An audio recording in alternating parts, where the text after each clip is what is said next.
இறைவனின் சாந்தியும் சமாதானமும் அனைவர் மீதும் உண்டாவதாக. இயல் 1 உரைநடை உலகம். தமிழ் சொல்வளம் தேவநேய பாவனார். நாம் இப்பொழுது 10ஆம் வகுப்பு தமிழ் பாட ஏட்டில் உரைநடை உலகத்தில் தமிழ் சொல்வளம் பற்றி பார்க்க இருக்கின்றோம். மாணவ செல்வங்கள் அனைவரும் தமிழ் புத்தகத்தை எடுத்துக்கொள்ளவும். ஆசிரியர் தேவநேய பாவனர். தேவநேய பாவனரின் இயற்பெயர் தேவநேசன். தேவநேய பாவனரின் இயற்பெயர் தேவநேசன். இவர் ஞானமுத்துவுக்கும் பரிபூரணம் அம்மையாருக்கும் மகனாக பிறந்தவர். இவருக்கு மொழி ஞாயிறு என்ற சிறப்பு பெயரும் உண்டு. இவர் சொல்லாய்வு கட்டுரைகள் என்ற நூலை எழுதியிருக்கிறார். இந்த நூலில் உள்ள தமிழ் சொல்வளம் என்னும் பகுதி நமக்கு பாடமாக இடம்பெற்றுள்ளது. இவர் மேலும் பல்வேறு வகையான இலக்கண கட்டுரைகளையும் மொழியாராய்ச்சி கட்டுரைகளையும் எழுதி தமிழுக்கு சிறப்பு சேர்த்திருக்கிறார். தமிழ் சொல் ஆராய்ச்சியில் உச்சம் தொட்டவர் இவர் என்பது மிகையாகாது. செந்தமிழ் சொற்பிறப்பியல் அகர முதலி திட்ட இயக்குனராக பணியாற்றியவர். உலகத் தமிழ் கழகத்தை நிறுவி தலைவராக இருந்தவர் தேவநேய பாவனர். நம் பாடப்பகுதியில் யார் இவர்? தமிழ் ஆசிரியர், நூலாக்க பணிகளை விரும்பி செய்பவர், சொல் ஆராய்ச்சியில் பாவனரும் வியந்த பெருமகனார். திருச்சிராப்பள்ளிக்கு அருகில் அமைந்துள்ள அல்லூரில் திருவள்ளுவர் தவச்சாலை ஒன்றை அமைத்திருப்பவர். பாவனர் நூலகம் ஒன்றை உருவாக்கியவர். தமிழகம் முழுவதும் திருக்குறள் சொற்பொழிவுகளை வழங்கி வருபவர். தமிழ் வழி திருமணங்களை நடத்தி வருபவர். விழிகளை இழக்க நேரிட்டால் கூட தாய் தமிழை இழந்துவிடக்கூடாது என்று எண்ணியவர். அதற்காக தமிழ் தென்றல் திருவிக்கா போல இமைகளை மூடியபடி எழுதும் ஆற்றலை கற்று கொண்டவர். இன்றளவும் இவ்வாறே எழுதி தமிழுக்கு தனிப்பெரும் புகழை நல்கி வருபவர். பற்பல நூல்களை எழுதி இருப்பினும் இலக்கண வரலாறு, தமிழிசை இயக்கம், தனித்தமிழ் இயக்கம், பாவனர் வரலாறு, குண்டலகேசி உரை, யாப்பருங்கலம் உரை, புறத்திரட்டு உரை, திருக்குறள், தமிழ் மரபுரை, காக்கை பாடினியார் உரை, தேவநேயம் முதலியன இவர்தம் தமிழ் பணியை தரமுயர்த்திய நல்முத்துக்கள். அவர்தான் உலக பெருந்தமிழர் தமிழ் திரு ஈரா இளங்குமரனார் என்று நம் பாடப்பகுதியில் சுட்டப்பட்டுள்ளன. நாம் பாடத்திற்கு நுழையும் முன் நாடும் மொழியும் நமது இரு கண்கள் என்கிறார் மகாகவி பாரதியார். பாரதியார் என்ன கூறுகிறார்? நாடும் மொழியும் நமது இரு கண்கள். கால வெள்ளத்தில் கரைந்து போன மொழிகளுக்கு இடையில் நீந்தி தன்னை நிலைநிறுத்தி கொண்டுள்ளது தமிழ். என்ன வளம் இல்லை என்று எண்ணி வியக்கத்தக்கவாறு பல்வேறு சிறப்பு இயல்புகளை கொண்டு இலங்குகிறது நம் செந்தமிழ் மொழி. அனைத்து வளமும் உண்டென்று விடை பகர்கிறது தமிழ் சொல்வளம். சொல்வளம் சொல்வளம் அதிக சொற்களை தருவதுதான் சொல்வளம். இலக்கிய செம்மொழிகளுக்கு எல்லாம் பொதுவாக இருந்தாலும் தமிழ் மட்டும் அதில் தலை சிறந்ததாக விளங்குகிறது. தமிழ் இல்லாத திராவிட மொழிகளின் அகராதிகளை ஆராயும் போது தமிழில் உள்ள ஒரு பொருட்பல சொல் வரிசைகள் அவற்றின் இல்லா குறை எந்த தமிழ் அறிஞர்களுக்கும் மிக தெளிவாக தோன்றும். தமிழில் மட்டும் பயன்படுத்தப்பட்டு தமிழுக்கே சிறப்பாக உரியவனாக கருதப்படும். அதாவது தமிழில் மட்டும்தான் இந்த சொல்வளம் மிகுதியாக காணப்படுகிறது. சொற்கள் மட்டுமின்றி தெலுங்கு, கன்னடம் முதலிய பிற திராவிட மொழிகளுக்கு உரியவனாகவும் கருதப்படும் சொற்களும் தமிழில் உள என்கிறார் திராவிட மொழிகளின் ஒப்பிலக்கணம் நூலை எழுதிய கார்டுவெல். திராவிட மொழிகளின் ஒப்பிலக்கணம் என்ற நூலை எழுதியவர் கார்டுவெல் இவ்வாறு கூறுகிறார். தமிழ் சொல் வளத்தை பல துறைகளிலும் காணலாம் என்றாலும் இங்கு பயிர் வகை சொற்கள் மட்டுமே சிறப்பாக காட்டப்படுகிறது. இந்த பாடத்தில் பாவனர் தமிழ் சொல் வளம் கட்டுரையில் வித்து வகை, வேர் வகை, அரிதாழ் வகை, காய்ந்த இலை வகை, இலை காம்பு வகை, பூமடல் வகை, அரும்பு வகை, பூக்காம்பு வகை, இதழ் வகை, காய் வகை, கனி வகை, உள்ளீட்டு வகை, தாவர கழிவு வகை, விதைத்தோல் வகை, பதர் வகை, பயிர் வகை, கொடி வகை, மரவகை, கரும்பு வகை, காய்ந்த பயிர் வகை, வெட்டிய விறகு துண்டு வகை, மரப்பட்டை வகை, பயிர் செறிவு வகை, நிலத்தின் தொகுப்பு வகை, செய்வகை, நிலவகை, நன்செய்வகை, வேலி வகை, காட்டு வகை ஆகியவற்றின் சொல் வளங்களையும் விளக்கியுள்ளார். ஆனால் நம் பாடப்பகுதியில் பயிர் வகை சொற்கள் மட்டுமே சிறப்பாக எடுத்து காட்டப்படுகிறது. நாம் பார்க்க போவது அடிவகைகள்,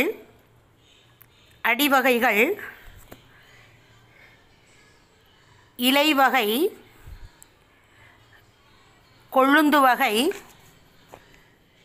பிஞ்சு வகை, குலை வகை, கெட்டுப்போன காய்கனி வகை, பழத்தோல் வகை, மணிவகை, இளம் பயிர் வகை. இந்த பாடம் மிகவும் எளிதானது. விவசாய குடும்பத்தில் உள்ள மாணாக்கர் அனைவருக்கும் எளிதாக புரியும். அடிவகை என்றால் என்ன?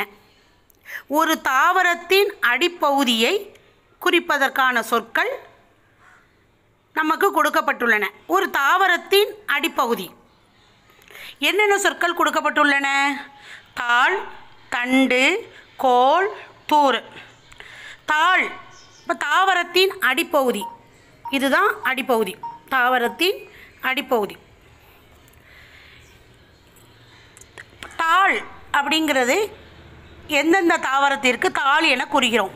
நெல், கேழ்வரகு, கீரை, வாழை என்னன்னு சொல்கிறோம்? தண்டு. நெட்டி, மிளகாய் செடி இவற்றோட அடிப்பகுதியை கோல் என்று கூறுகிறோம்.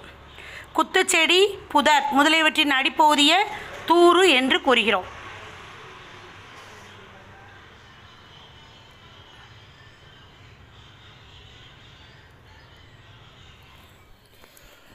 கரும்பு, சோளம் இவற்றின் அடிப்பகுதி தட்டு அல்லது தட்டை. கரும்பின் அடிப்பகுதி களி. மூங்கிலின் அடிப்பகுதி களை. புளி, வேம்பு இவற்றின் அடிப்பகுதி அடி.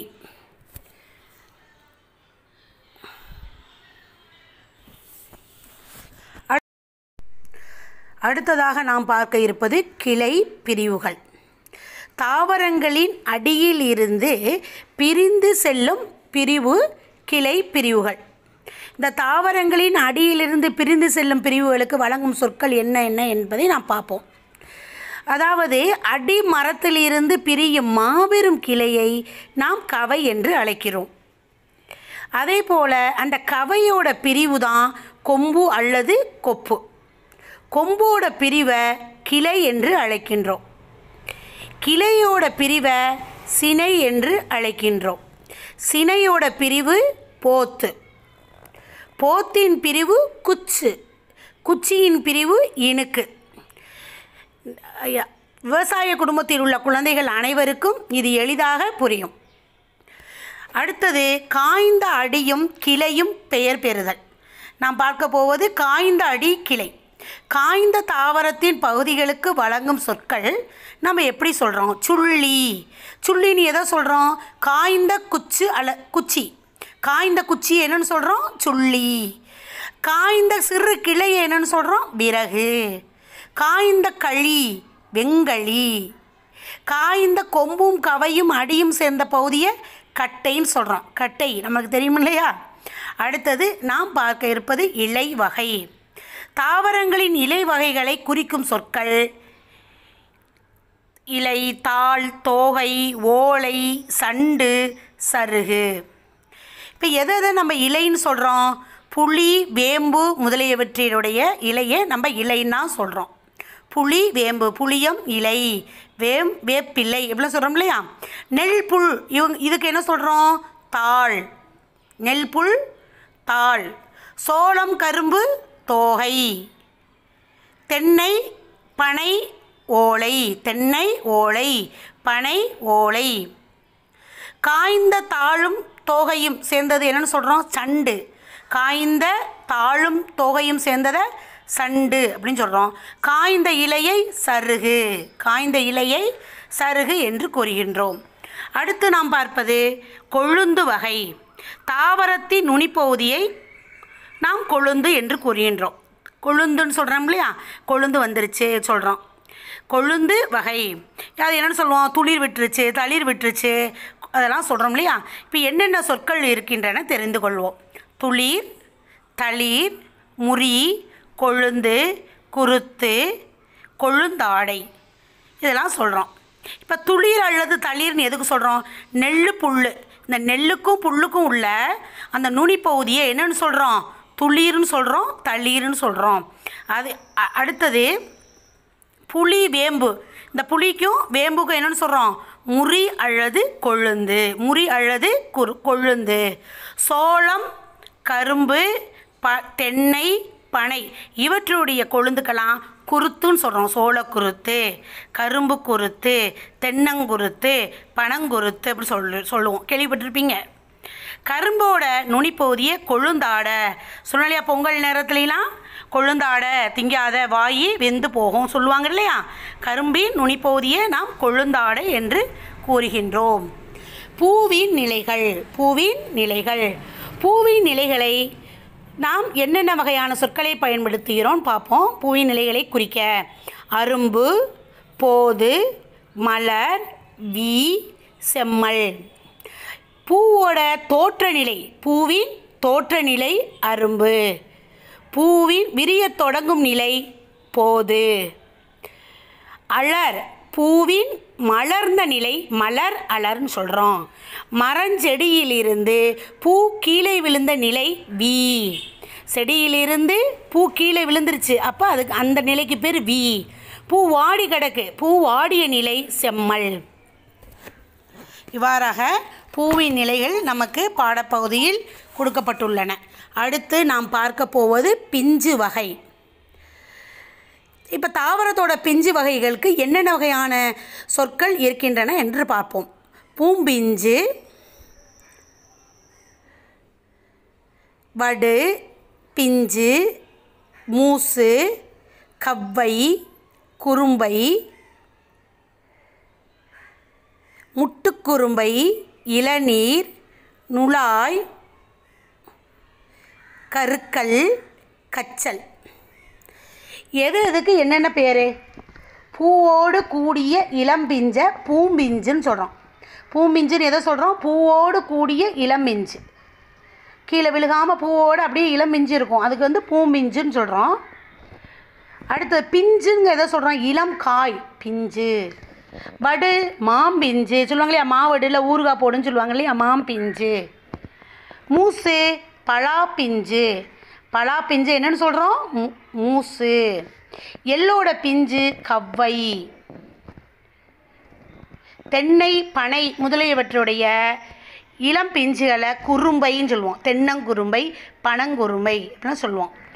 சிறு குறும்பைகளை முட்டுக்குறும்பை என்னன்னு சொல்கிறோம்? முட்டு குறும்பை. அதே போல் முற்றாத தேங்காய் இளநீர் நமக்கு தெரியும் இல்லையா? முற்றாத தேங்காய் என்னன்னு சொல்கிறோம்? இளநீர். இளம் பாக்கு என்னன்னு சொல்கிறோம்? நுழாய். இளம் பாக்குடைய பிஞ்சு என்னது? நுழாய். இளநெல் என்னன்னு சொல்லுவோம்? கருக்கல். இளநெல் கருக்கல். வாழை பிஞ்சுக்கு கச்சல். இன்றைக்கி என்ன எங்கள் வீட்டில் கூட்டு அப்படின்னு சொல்லும்போது கச்சல் கூட்டு அப்படின்னு சொல்லி கேள்விப்பட்டிருப்போம். சரியா? அடுத்தது குலை வகை. அடுத்து நாம் பார்க்க இருப்பது குலை வகை. தாவரங்களுடைய குலை வகையை குறிப்பதற்காக என்னென்ன சொற்கள் இருக்கின்றன என்பதை நாம் இப்போ பார்க்கலாம். என்ன சொல்கிறாங்க? கொத்து, குழை, தாறு, கதிர், அழகு, சீப்பு, குரல். இதெல்லாம் நம்ம என்ன சொல்கிறோம்? குலை வகைகளுக்கு சொல்கிறோம். இப்போ என்னென்னதுக்கு எதற்கு எந்தெந்த காய்கறிகளுக்கு என்னென்ன வகையான குலை வகை? அவரை, துவரை, கொத்து. அவரை கொத்து, துவரை கொத்து. கொடி, முந்திரி என்ன சொல்லுவாங்க? முந்திரி குலை. முந்திரி குலை. அடுத்தது வாழை குலை என்னன்னு சொல்கிறோம்? தாறு. வாழை குலை தாறு. கேழ்வரகு, சோளம், கதிர். கேழ்வரகு கதிர், சோள கதிர் அப்படின்னு சொல்லுவோம். அடுத்தது நெல் திணை. நெல் திணைக்கு அழகு அல்லது குரல். நெல்லுக்கும் திணைக்கும் என்ன சொல்லுவோம்? அழகு அல்லது குரல் அப்படின்னு சொல்கிறோம். அடுத்தது வாழைத்தாற்றினுடைய பகுதிக்கு சீப்புன்னு சொல்லுவோம். வாழைத்தாற்றுடைய பகுதிக்கு சீப்பு என்று நாம் கூறுகின்றோம். கெட்டுப்போன காய்கனி வகைகளுக்கும் பெயர்கள் உண்டு. சூம்பல், சொத்தை, சிவியல், வெம்பல், அழியல், அழுகல், சொண்டு. நுனியில் சுருங்கிய காய். நுனியில் அப்படி சுருங்கி இருக்கும் இல்லையா? அந்த காய்க்கு நம்ம என்ன சொல்கிறோம்? சூம்பல். சுருங்கிய பழத்துக்கு சிவியல்.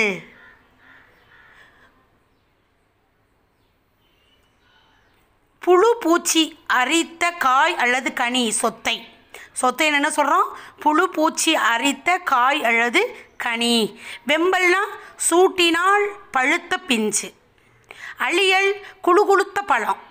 அழுகல் குழுகுழுத்து நாரிய பழம் அல்லது காய்.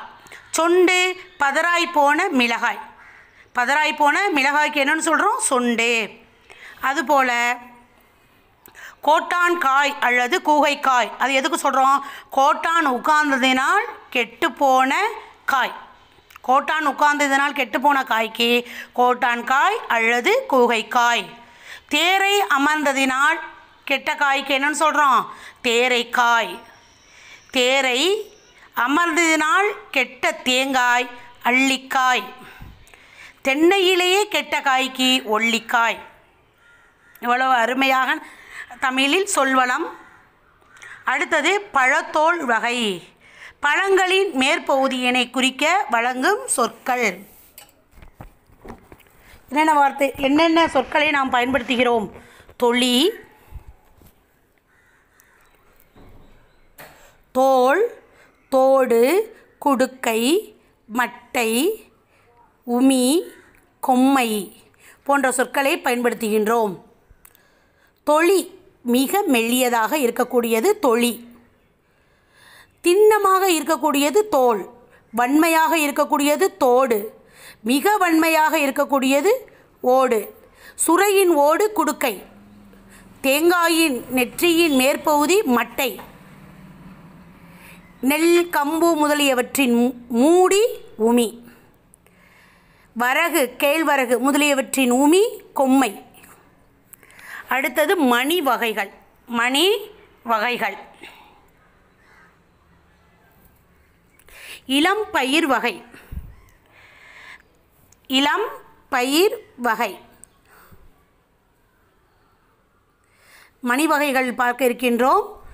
தானியங்களுக்கு வழங்கும் சொற்கள் கூளம், பயறு, கடலை, விதை, காள், முத்து, கொட்டை, தேங்காய், முதிரை. நெல், புல், கம்பு முதலிய தானியங்களை கூளம் என்கிறோம். அவரை, உளுந்து, பயறு, வேர்க்கடலை, கொண்டைக்கடலை, கடலை, கத்தரி, மிளகாய் முதலியவற்றின் வித்துவ விதை. புளி, காஞ்சீரை அப்படிங்கிறது நச்சு மரம். காஞ்சீரைங்கிறது நச்சு. புளி, காஞ்சீரை முதலியவற்றின் வித்துவ நம்ம என்னன்னு சொல்கிறோம்? காள். வேம்பு, ஆமணக்கு, முத்து. மா, பனை, கொட்டை, மாங்கொட்டை சொல்லுவோம் இல்லையா? தென்னையின் வித்து தேங்காய். தென்னையின் வித்து தேங்காய். அவரை, துவரை முதலிய பயிர்களுடைய விதையை நம்ம என்னென்னு சொல்கிறோம்? முதிரை. முதிரை. இளம் பயிர் வகை. நாம் அடுத்து பார்க்க இருப்பது இளம் பயிர் வகைகள். இளம் பயிர் வகை தாவரங்களின் இளம் பருவத்திற்கான சொற்கள். தாவரங்களுடைய இளம் பருவத்திற்கான சொற்களை நம்ம பார்க்க இருக்கின்றோம். நாற்று, கன்று, குருத்து, பிள்ளை, குட்டி, மடலி, வடலி, பைங்கோல். நெல், கத்தரி. நெல், கத்தரி இவற்றுடைய இளைய நிலை நம்ம என்னென்னு சொல்கிறோம்? நாற்று. மா, புளி, வாழை, மாங்கன்று, புளியங்கன்று, வாழைக்கன்று, கன்று. வாழையோட இலைநிலை வாழை, குருத்து. தென்னையின் இலைநிலை தென்னையின் இளநிலை பிள்ளை, தென்னம் பிள்ளை சொல்லுவோம் இல்லையா? தென்னம் பிள்ளை. விழா, விழாவின் இளநிலை குட்டி. பனையின் இளநிலை மடலி அல்லது வடலி. பனை மரத்துடைய இளநிலை என்னன்னு சொல்கிறோம்? மடலி, வடலி. நெல், சோளம் முதலியவற்றுடைய பசும்பயிர் பைங்கூல் என்று சொல்கிறோம். இதுவரைக்கும் தமிழ் சொல் வளமுடையது என்றும் தமிழ்நாடு பொருள் வளமுடையது என்றும் தெளிவில் நாம் விளங்க முடிகிறது. ஒரு மொழி பொதுமக்களாலும் அதன் இலக்கியம் புலமக்களாலும் அமையப்பெறும். ஒரு மொழி பொதுமக்களாலும் அதோட இலக்கியம் எப்படி? புலமக்களாலும் அமையப்பெறும். தமிழ் பொதுமக்கள் உயர்ந்த பகுத்தறிவு உடையவர்.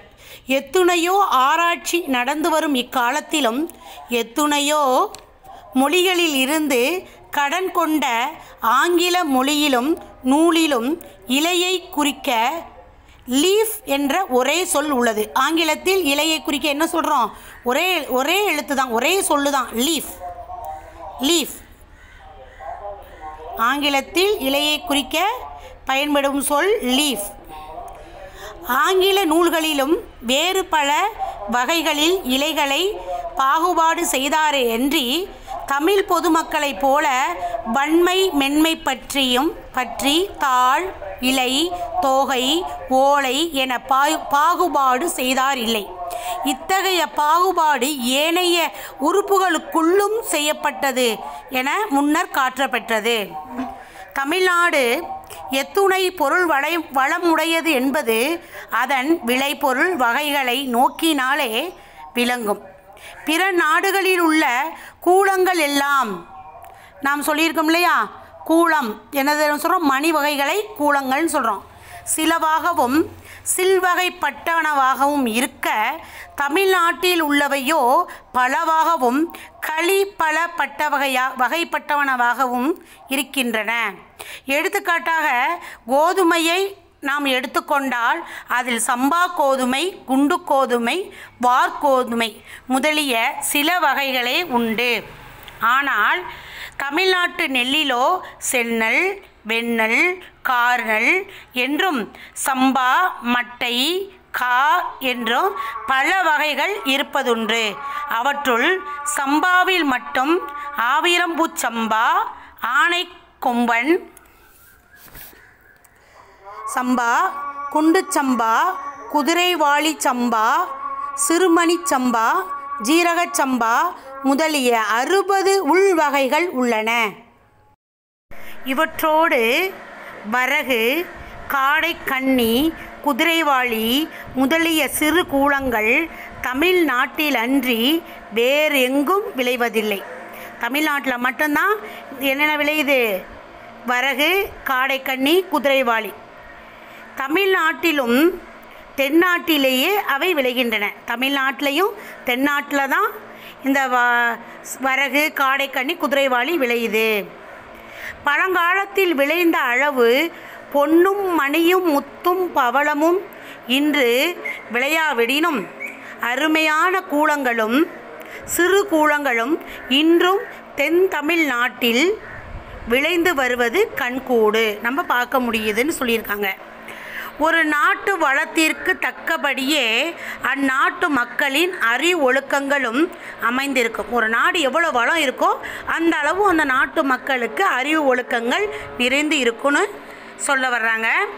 நாட்டின் தனிப்பெரும் வளத்தினாலேயே பண்டைய தமிழ் மக்கள் தனிப்பெரும் நாகரிகத்தை உடையவராக இருந்திருக்கின்றனர் என அறிய முடிகிறது.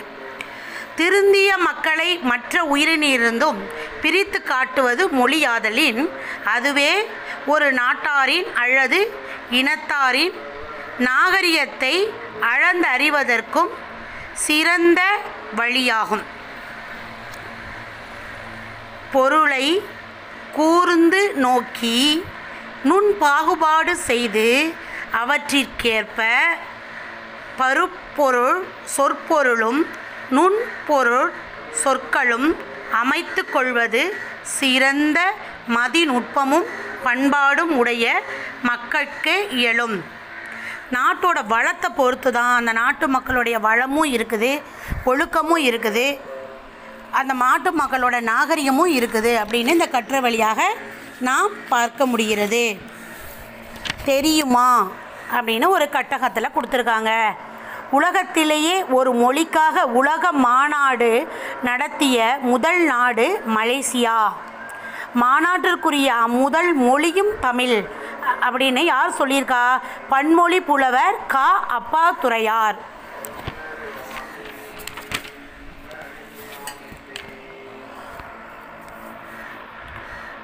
அலைகடல் தாண்டி மலை பழ கடந்து எத்திசையிலும் பரவிய தமிழினத்தின் தமிழின் புகழ் மனப்பதிவுகளை நுகர்வோமா? எத்திசையும் புகழ் மணக்க கடல் கடந்து முதலில் அச்சேரிய தமிழ். போர்ச்சுகீசிய நாட்டின் தலைநகர் லிசுபனில் 1554 கார்டிலா என்னும் நூல் முதலாக தமிழ் மொழியில்தான் மொழிபெயர்க்கப்பட்டது. அதாவது லிசுபன்கிற தலைநகரை, போர்ச்சுகீசிய நாட்டோட தலைநகர் லிசுபன், அங்கே 1554 கார்டிலா என்னும் நூல் தான் முதல்ல தமிழ் மொழியில் மொழிபெயர்க்கப்பட்டது. இந்நூல் ரோமன் வரிவடிவில் அச்சிடப்பட்டுள்ளது. ரோமன் வரிவடிவில் இது அச்சிடப்பட்டிருக்காங்க. இரு வண்ணங்களில் கருப்பு சிவப்பு வண்ணங்களில் மாறி மாறி அச்சிடப்பட்டுள்ளது. இந்திய மொழிகளிலேயே மேலை நாட்டு எழுத்துருவில் முதலில் அச்சேறியது தமிழ்தான். இந்த செய்தியை நமக்கு சொல்கிறது 6ஆம் உலகத்தமிழ் மாநாட்டு மலர். 6ஆம் உலகத்தமிழ் மாநாட்டு மலர். நாம் படித்த பகுதிகளை மன வரைபடம் மூலம் மனதில் நிலைநிறுத்த முயற்சி செய்வோம். பயிர் வகை சொற்கள். இதனை நாம் 9 வகைகளாக பிரித்து கொள்வோம். அடிவகை, இலை வகை, கொழுந்து வகை, பிஞ்சு வகை, குலை வகை, கெட்டுப்போன காய் கனி வகை, பழத்தோல் வகை, மணி வகை, இளம் பயிர் வகை.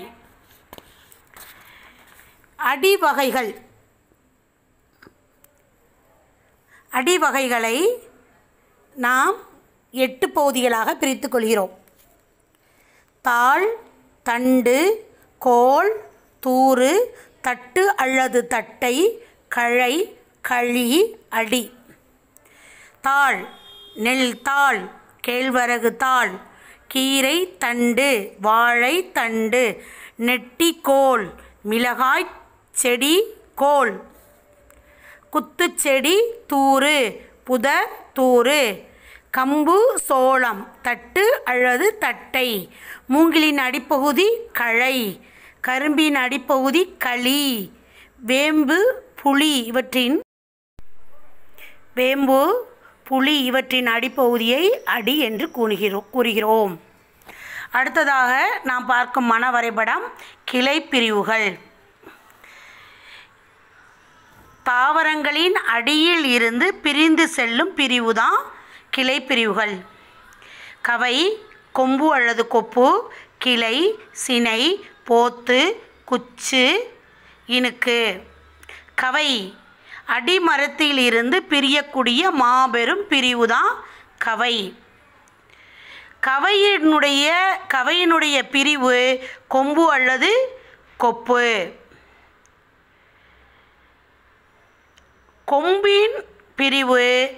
கொம்பின் பிரிவு தான் கிளை.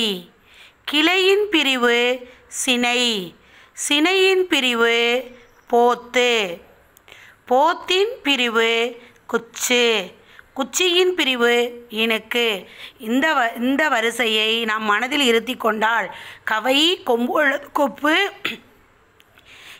கிளை, சினை, போத்து, குச்சு, இனுக்கு இந்த வரிசைகளை நாம் மனதில் இருத்தி கொண்டால் எளிதாக இதனை மனதில் இருத்தி கொள்ளலாம். அடுத்ததாக நாம் பார்க்க இருப்பது காய்ந்த அடியும் கிளையும் எவ்வாறு பெயர் பெறுகிறது என்பதனை பார்க்கலாம். சுள்ளி, விறகு, வெங்கழி, கட்டை. சுள்ளி, விறகு, வெங்கழி, கட்டை. காய்ந்த குச்சியை சுள்ளி, காய்ந்த சிறுகிளை விறகு, காய்ந்த களி வெங்கழி, காய்ந்த கொம்பு கவை அடி சேர்ந்த பகுதி கட்டை. அடுத்தது இலை வகைகள். இலை வகைகள் என்னென்னு பார்க்கலாம். இலை, தாள், தோகை, ஓலை, சண்டு, சருகு. இலைன்னு எதை சொல்கிறோம்? புளி, வேம்பு இலை, நெல் புல் தாள், சோளம் கரும்பு தோகை, தென்னை பனை ஓலை. காய்ந்த சருகும் தோகையும் காய்ந்த தாழும் தோகையும் சண்டு. சருகு காய்ந்த இலை சருகு. கொழுந்து வகைகளை எப்படி பார்க்கலாம்? துளிர் அல்லது தளிர் நெல் புல். முறி அல்லது கொழுந்து எதற்கு? புளி வேம்பு முறி அல்லது கொழுந்து. சோளம் கரும்பு தென்னை பனை குருத்து. கரும்பின் நுனிப்பகுதி கொழுந்தாடை. நெல் என்னென்னு சொல்கிறோம்? துளிர் தளிர். நெல்லுக்கும் புழுக்கும் துளிர் தளிர். அடுத்ததாக நாம் பார்ப்பது பூவின் நிலைகள். பூவின் நிலைகள் அரும்பு, போது, மலர் அல்லது அலர், வீ, செம்மல். அரும்பு பூவினுடைய தோற்றம் அரும்பு. பூ விரிய தொடங்கக்கூடிய நிலை போது. பூ விரிந்த நிலை மலர் அலர். செடியிலிருந்து கீழே விழுந்த நிலை வீ. செடி வாடிய நிலை செம்மல்.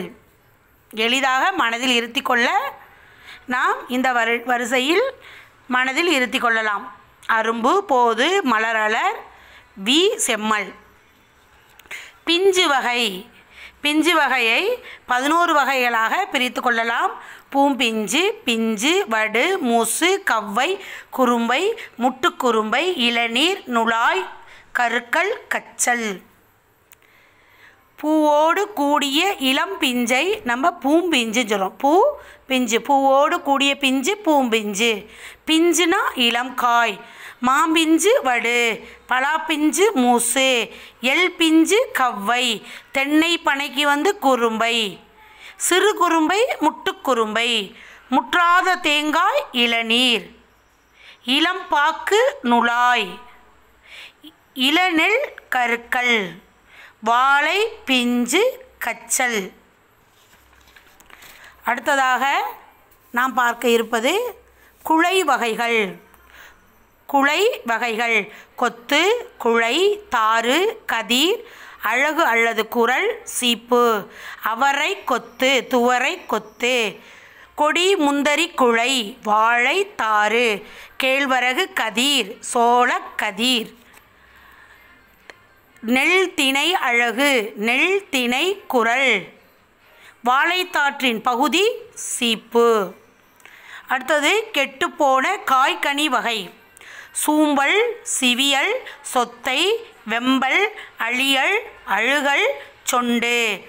நுனியில் சுருக்கமாக உள்ள பழம் சூம்பல், சுருங்கிய பழம் சிவியல், புழு பூச்சி அரித்த பழம் சொத்தை, சூட்டினால் பழுத்தவை வெம்பல், குழுகுழுத்த பழம் அழியல், குழுகுழுத்து நாறிய பழம் அழுகல், பதராய் போன மிளகாய் சொண்டு.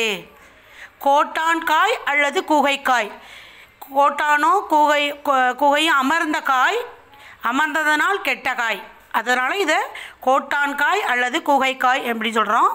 தேரைக்காய், அதே போல் தேரை அமர்ந்ததினால் ஏற்பட்டது தேரைக்காய். தேங்காயில் தேரை அமர்ந்ததினால் ஏற்பட்டது தான் அள்ளிக்காய். தென்னையிலேயே கெட்ட காய் ஒல்லிக்காய். தேரை அமர்ந்ததினால் தேங்காய் கெட்டு போனால் அள்ளிக்காய். அடுத்தது பழத்தோல் வகை.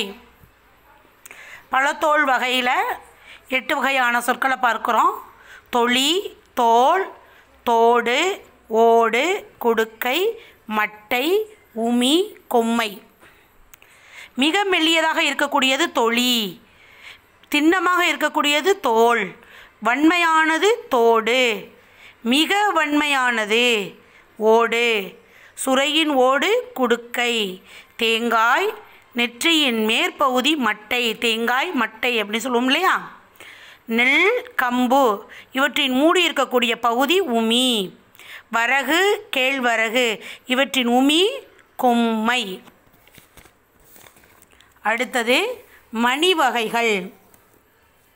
இவற்றையும் நாம் 9 வகைகளாக பிரித்து கொள்கிறோம். கூளம், பயறு, கடலை, விதை, கால், முத்து, கொட்டை, தேங்காய், முதிரை. கூளம் நெல், புல், கம்பு இவற்றை கூளம் என்றும், அவரை, துவரை, பயறு, வேர்க்கடலை, கொண்டைக்கடலையை நம்ம கடலை என்று கூறுகிறோம். கத்தரி, மிளகாய் இவற்றின் விதைகள் விதை. புளி, காஞ்சிரை, காஞ்சிரை அப்படிங்கிற நஞ்சு செடியோட விதையை நம்ம கால்னு சொல்கிறோம். வேம்பு, ஆமணக்கு இவற்றின் வித்து முத்து. மாப்பழா, பழா இவற்றுடைய வித்து கொட்டை. தென்னையின் வித்து தேங்காய். அவரை, துவரை இவற்றின் வித்து முதிரை. அடுத்தது நாம் பார்க்க இருப்பது இளம் பயிர் வகை. இளம் பயிர் கன்று, நாற்று, கன்று, குருத்து, பிள்ளை, குட்டி, மடலி அல்லது வடலி, பைங்கூழ். நாற்று நெல், கத்தரி இவற்றின் இளம்பயிர் நாற்று. மா, புளி, வாழை இவற்றின் இளம்பயிர் கன்று, மாங்கன்று, புளியங்கன்று, வாழைக்கன்று. வாழை, குருத்து. தென்னம், பிள்ளை, விழா, குட்டி, பனை, வடலி அல்லது மடலி. நெல், சோளம் இவற்றின் இளம்பயிர் பைங்கூழ். இவ்வாறாக மனவரைபடத்தின் மூலம் நாம் எளிதாக இந்த பாடத்தை மனதில் நிலைநிறுத்தி கொள்ளலாம். வினாவிடை. கொழுந்தாடை என்பது யாது? கரும்பின் நுனிப்பகுதி. கார்டிலா என்னும் போர்ச்சுகீசிய நூல் தமிழில் மொழிபெயர்க்கப்பட்டதை குறிப்பிடுவது எது? 6ஆம் உலகத்தமிழ் மாநாட்டு மலர். இந்திய மொழிகளிலேயே மேலை நாட்டு எழுத்துருவில் முதலில் அச்சேறிய மொழி எது? தமிழ். தேவநேய பாவணரின் இயற்பெயர் என்ன? தேவநேசன். பாவணரின் பெற்றோர் பெயர் என்ன? ஞானமுத்து, பரிபூரணம் அம்மையார். போர்ச்சுகீசு நாட்டின் தலைநகரம் எது? லிசுபன். உலக தமிழ் கழகத்தை நிறுவ தலைவராக இருந்தவர் தேவநேய பாவாணர். செந்தமிழ் சொற்பிறப்பியல் அகர முதலி திட்டத்து இயக்குநராக பணியாற்றியவர் யார்? தேவநேய பாவாணர். ஒரு நாட்டு வளத்திற்கு தக்கபடி அந்நாட்டு மக்களுக்கு எது அமைந்திருக்கும்? அறிவொழுக்கம். சிவியல் என்றால் என்ன? சுருங்கிய பழம். அழியல் என்றால் என்ன? குளுகுளுத்த பழம். சொண்டு என்றால் என்ன? பதராய் போன மிளகாய். வெம்பல் என்றால் என்ன? சூட்டினால் பழுத்த பிஞ்சு. பாவாணர் நூலகம் ஒன்றை உருவாக்கியவர் யார்? இளங்குமரனார். மொழி ஞாயிறு யார்? தேவநேய பாவாணர். தமிழ் சொல்வளம் என்னும் கட்டுரை இடம்பெற்றுள்ள நூல் என்ன? தேவநேய பாவாணரின் சொல்லாய்வு கட்டுரைகள். சம்பா நெல்லின் உள்வகைகள் எத்தனை? 60. எதனை இளநீர் என்கிறோம்? முற்றாத தேங்காய். நுழாய் எதனை குறிக்கும்? இளம் பாக்கு. வாழைப்பிஞ்சின் பெயர் என்ன? கச்சல். இளநெல்லின் பெயர் என்ன? கருக்கல். சுள்ளி என்றால் என்ன? காய்ந்த குச்சு. விறகு என்றால் என்ன? காய்ந்த சிறு கிளை. வெங்களி என்றால் என்ன? காய்ந்த களி. கட்டை என்றால் என்ன? காய்ந்த கொம்பும் கவையும். சொல் ஆராய்ச்சியில் பாவாணரும் வியந்த பெருமகனார் யார்? தமிழ் திரு ஈரா இளங்குமரனார். விழிகளை இழக்க நேரிட்டால் கூட தாய் தமிழினை இழந்துவிடக்கூடாது என்று எண்ணியவர் யார்? இளங்குமரனார். தமிழ் வழி திருமணங்களை நடத்தி வருபவர் யார்? இளங்குமரனார். இளங்குமரனார் யார் போல இமைகளை மூடியபடி எழுதும் ஆற்றலை கொண்டவர்? திரு.வி.க. இமைகளை மூடியபடி எழுதும் ஆற்றலை கற்றுக்கொண்டவர் ஈரா இளங்குமரனார். உலகிலேயே ஒரு மொழிக்காக உலக மாநாடு நடத்திய முதல் நாடு எது? மலேசியா. மாநாட்டுக்குரிய முதல் மொழியில் தமிழே என்று கூறியவர் யார்? க. அப்பாதுரையார். விழிகளை மூடியபடி எழுதும் ஆற்றல் வாய்ந்தவர்கள் திரு.வி.க. இளங்குமரனார். நாடும் மொழியும் நமதிரு கண்கள் என பாடியவர் பாரதியார். தும்பி இச்சொல்லின் பொருள் வண்டு. தமிழ் தென்றல் என போற்றப்பட்டவர் திரு.வி.க. பன்மொழி புலவர் என்று அழைக்கப்பட்டவர் க. அப்பாதுரையார். புலி, வேம்பு முதலியவற்றின் இலையின் பெயர் இலை. நெல், புல் இவற்றின் இலை தாள். சோளம், கம்பு இவற்றின் இலை தோகை. தென்னை, பனை இவற்றின் இலை ஓலை. திராவிட மொழிகளின் ஒப்பியல் இலக்கணம் என்ற நூலை எழுதியவர் யார்? கார்டுவெல். மரஞ்செடியிலிருந்து பூ கீழே விழுந்த நிலையை குறிக்கும் சொல் எது? வி. திருவள்ளுவர் தவச்சாலை அமைந்துள்ள இடம் எது? அல்லூர். குச்சியின் பிரிவு எச்சொல்லால் அழைக்கப்படுகிறது? இணுக்கு.